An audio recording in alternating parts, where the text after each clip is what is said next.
I think তোমরা চাচ্ছ। আসসালামু আলাইকুম এভরিওয়ান। আমার আজকের ভিডিওতে থাকছে ভাইরাল মিথিলা আপুর বিয়ের ভাইরাল মেহেন্দির একটা ছোট্ট ব্লগ। আর এই ভিডিওতেই থাকছে মিথিলা আপু কতবার বিয়ে করেছে বা আবার প্রোগ্রাম করবে কিনা, এত প্রোগ্রাম কিসের, সব কিছুই ছোট করে আমি শেয়ার করব।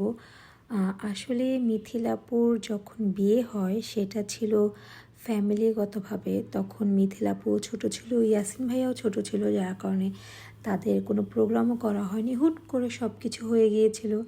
আর যেহেতু তারা দুইজনই ছোট ছিল, তাদের ধুমধাম করে প্রোগ্রাম করার ওই ফিনান্সিয়ালি স্ট্যাবল ছিল না তারা, বা বলা যায় তারা তখন রেসপন্সিবল ছিল না অত যে এত বড় করে সরি আমার ঠান্ডা লেগেছে, এত বড় করে তারা প্রোগ্রাম করবে এরকম কিছু। বাট আফটার লং টাইম তারা নিজেদের স্বপ্নটা পূরণ করতে যাচ্ছে। মিথিলা আপু আর ইয়াসিন ভাইয়া তারা নিজেদের মতো করে যেরকম তারা ড্রিম দেখেছে ঠিক ওইভাবে তারা তাদের প্রোগ্রাম করার জন্য সব অ্যারেঞ্জমেন্ট করেছে। আর মিথিলা আপু মেহেদি পড়ার জন্য আমাদের পেজকে চুজ করছে।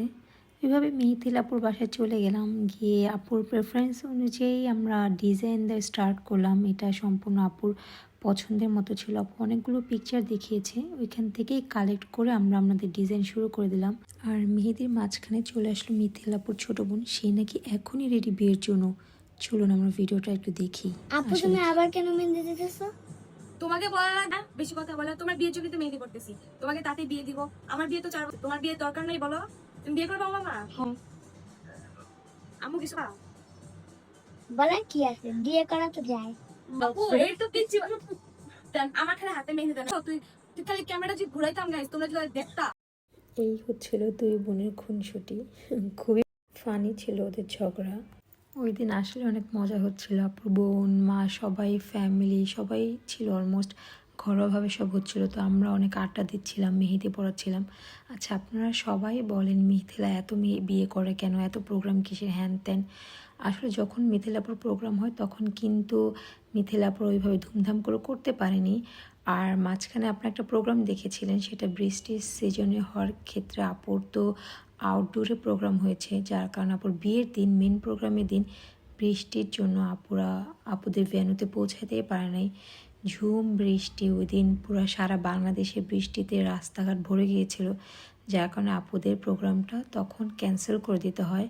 আর যেহেতু এত টাকার একটা অ্যামাউন্ট ছিল, এত অ্যারেঞ্জমেন্ট ছিল, আপুর এত কিছু প্ল্যানিং ছিল, সেই মোতাবেক আপু এখন ওই প্রোগ্রামটা করলো। এখন তাই আবার আপু মেহেদি পড়তেছিল। আপনারা কেউ ভুল বুঝবেন না যে ও বারবার বিয়ে করে বারবার প্রোগ্রাম করে, এরকম কিছুই না। ওর বড় করে প্রোগ্রাম করার অনেকটা ড্রিম ছিল, আর তাই সেমভাবে এখন আপু প্রোগ্রামটা কমপ্লিট করলো। আমার তো মনে হয় আপনাদের সবার অ্যাপ্রিসিয়েট করা উচিত, এত ছোট বয়সে একটা ছেলে আর মেয়ে তাদের ড্রিম ওয়েডিং নিজেদের মতো করতেছে, কারোর থেকে কোনো রকম হেল্প না নিয়ে নিজেদের আর্নিং থেকে করতেছে। এখানে আমার তো খারাপ কিছু মনে হচ্ছে না, বা সবাই এত ট্রল করে, এত বলে যে এত টাকা কোথায় পায়, এটা সেটা। আসলেই মানুষের যদি ইচ্ছা থাকে কোনো কিছু বা কোনো কিছুর প্রতি অনেক বেশি পরিশ্রম দেয়, তখন মনে হয় যে না ওই জিনিসটা সাকসেস হয়।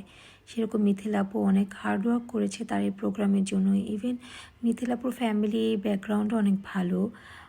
আমরা তো না জেনে মানুষকে অনেক সময় অনেক জাজ করি, এটা আসলে করা উচিত না দূর থেকে।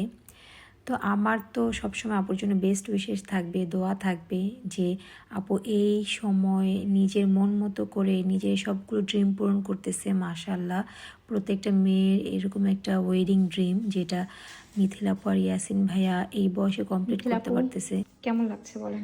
অনেক ভালো লাগতেছে, আর সবচেয়ে ভালো লাগতেছে একদম মন মতো। মানে আমি 5-6টা পিকচার দিছি, আপু 5-6টা পিকচার দেখে পিকচারগুলো অ্যাড করে এক একটা ডিজাইন হচ্ছে যেখানটায় সবচেয়ে মেইন পয়েন্টগুলো থাকে সেম যেমন ফার্স্টে হচ্ছে একটা মিনার। মিনার দেওয়া, হুম। তারপর হচ্ছে পিকক, তারপর আবার একটা কি জানি জানি না।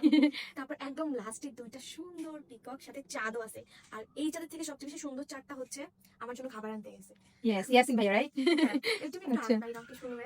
আর সবচেয়ে মানে মানে অবাক লাগতেছে যে 5টা পিকচার আমি দিলাম, পিকচারগুলো কিভাবে তুমি অ্যাড করে আমাকে এত সুন্দর ওই করে look 5টা থেকে একটু একটু একটু নিয়ে তারপরে আর কি করছি। হ্যাঁ, একদম ইউনিক ডিজাইন, একদম ইউনিক। লাস্ট টাইম তো আমাদের অনেক প্রোগ্রামের মধ্যে হয়েছে, অনেক হ্যাসেল ছিল, আর আমি তো তখন অ্যাডও করতে পারি অনেক কিছু, বাট লাস্ট টাইম গুলো অনেক বেশি ইউনিক ছিল।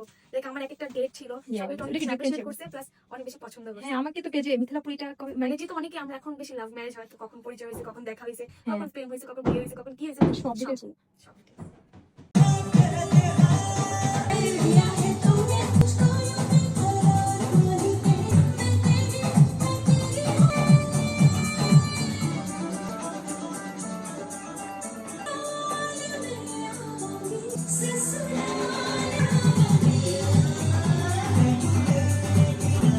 গাইস তোমরা এবারও কি ধামাকা দিই? আই থিংক তোমরা চাচ্ছ, আমরা কি চাচ্ছ না? সব চাচ্ছি, আমি চাও মানে আসিফ সব শখ আমার পূরণ করবে।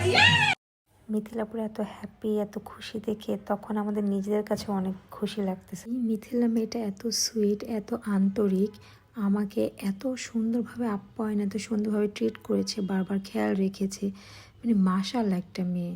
অনেক সেলিব্রিটিসরা থাকে যাদের মধ্যে একটু ভাব থাকে, যারা ফেমাস হওয়ার পর অনেক ইগো বেড়ে যায়, বাট ও ছিল ডিফারেন্ট, অনেক মিশুক, হাসি খুশি। ব্রাইডদের আপু একটাই জ্বালা, মেহেন্দি পড়তে তো ভালো লাগে সব মেয়েদেরই, বাট কষ্ট হচ্ছে এই যে বসে থাকা, ধৈর্য ধরে আয় আয়। আমাদের বসে থাকতে তো অবস্থা খারাপ হয়, তাহলে বুঝেন যারা মেহেন্দি আর্টিস্ট আছে তাদের বসে থাকলে কি অবস্থায়, কোমর তো ব্যথা করে, বাট আমি তো একটু শুয়ে আছি। আচ্ছা বলো, তুমি এই যে এত কষ্ট করে মেহেদি দিলা, এটা কি সার্থক? অবশ্যই শার্ট আমার, কারণ আল হেনা বা আফরিন আপুর মেহেন্দি অনেক বেশি ভালো লাগে আমার। এটা যে বিয়ের জন্য পড়তে হবে এমন কিছু না, আমার মন চাইছে যে আমি এখন মেহেন্দি পরবোই পরবো। তবে আমি যাওয়ার পর নাস্তার ব্যবস্থা তো ছিলই, মাঝখানে আবার লাঞ্চের ব্যবস্থা করেছে। এটা খাওয়ার শেষে আবার উপরে শুরু করে দিলাম।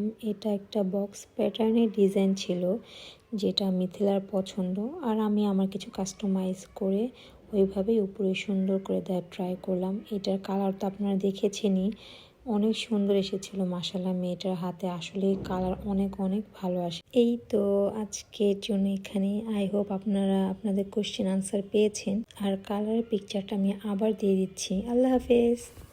ফাইনালি আমার দুই হাতে মেহেদি দেওয়ার ডান। এই পিঠ ও পিঠ সব পিঠে দেখেন গাইস কি সুন্দরভাবে মেহেদি দিয়েছি আমি। আর মেহেদির কালারটার জন্য আমি ওয়েট করতেছি যে আপনাদেরকে দেখাবো আসলে আমার জামাই আমাকে কতটুকু ভালোবাসে, আর এই মেহেদির পাওয়ারটা কি সেটা আমাকে দেখতে হবে। সেই যে আমার দুই হাতে খুবই সুন্দর করে মেহেন্দি ডিজাইন করা। আপনারা সবাই কমেন্ট করে অবশ্যই জানাবেন আমার মেহেন্দিটা কেমন হয়। স্পেশালি থ্যাঙ্কস টু আল হেনা ভাই আফরিন আপুকে, যে আমাকে এত সুন্দরভাবে আমার পুরো একদম রয়্যাল ব্রাইডাল আপুকে অনেক বেশি থ্যাংক ইউ, যে আমাকে একদম পছন্দ মতো আমাকে মেহেদি আর্ট করে দিছে। মানে কি বলবো, এই নিয়ে আপুর কাছে 3বার আমার মেহেদি দেওয়া, 2বারই একদম রয়্যাল ব্রাইডাল মেহেদি, আর একবার হচ্ছে ইউনিভার্সিটির জন্য দিয়েছি, তো বেশ একটা গর্জিয়াস দিনে, বাট সেটা অনেক বেশি পছন্দ করছে সবাই। আপনারা যারা বিয়ের জন্য বুকিং করতে আছেন একটু কিছুদিন আগে থেকে করবেন, কারণ আপু কিন্তু ডিসেম্বর, মানে আপুর ডিসেম্বরে খালি পাওয়া খুবই টাফ, এই জন্য আমি আগে থেকে আমি মেহেদি করে দিই, মানে পড়াশোনা করে ফেলি।